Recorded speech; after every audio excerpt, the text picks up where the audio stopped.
Hi, in this video I would like to explain why the Oslo Peace Agreement was bound to fail before it started. In the event that you don't know, representatives from Israel and from the PLO, which stands for Palestinian Liberation Organization, met in Oslo, Norway in 1993 in an attempt to resolve the Israel-Palestine conflict. They met again in 1995, that time with the Palestinian Authority, which is the PLO by a different name. The assumption was that bringing the two parties to the table and letting them work out their differences would resolve the conflict, but it failed both times in spite of reaching an agreement. The problem was the lack of understanding that this conflict is not an independent conflict.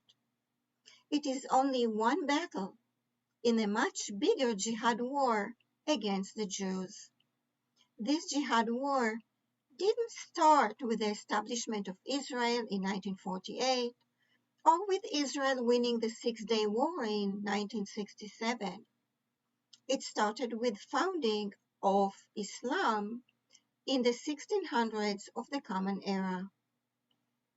The revealing clue to this lack of understanding was the statement that the PLO chairman Yasser Arafat said the day after signing the peace agreement. The statement was, "Remember Hudaybiyah."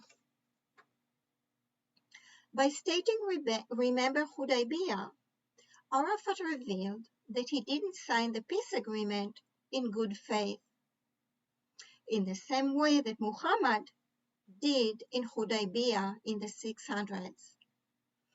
The Jews of Hudaybiyah defeated Muhammad's army when being forced to convert to Islam, and Muhammad's strategy was to offer the Jews peace in order to lower their guard. Once the Jews lowered their guard, he slaughtered them, and as a matter of revenge for resisting him, he also declared the Jews enemies of Islam.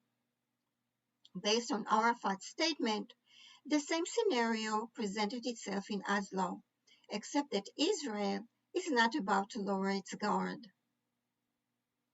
Arafat was in another bind because Qatar has been funding his organization to fight with Israel, not to make peace with it. If you look at the logo of the PLO in this slide, you can see in it the map of Israel as a whole, not as a peaceful two-state solution.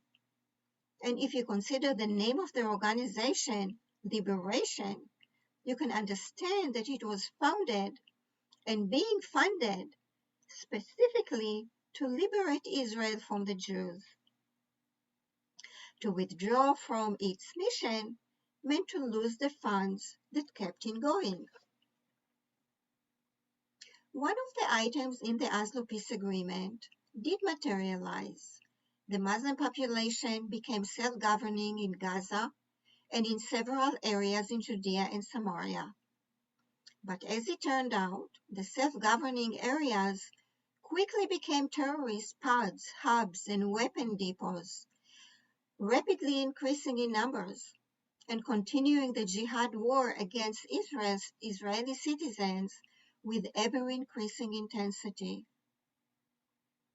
It is possible that the resolution of the conflict depends on Qatar's ability and willingness to continue funding the jihad war.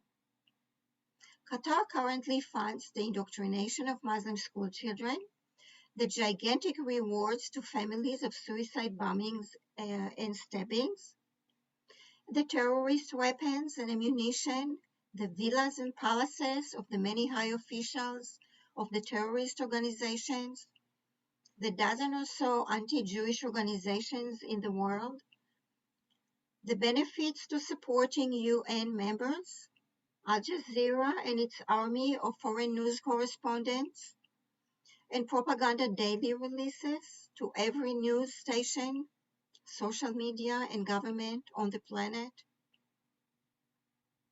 The tragedy is that a huge number of people now depend on the jihad war enterprise for their livelihood, to include the people who became permanent refugees. Should Qatar lose its fuel oil manufacturing power due to the world moving to non-fuel energy and therefore becoming weak?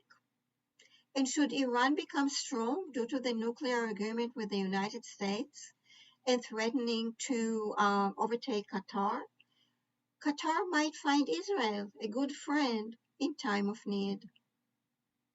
In the meantime, no matter how you slice and dice the Oslo peace agreement and how much you might accuse Israel with non-compliance with it, making peace with the PLO and then with the Palestinian Authority, which is the PLO by a different name, was as good as making peace with the wolf that guards the chicken coop. If you didn't know, now you know. Bye.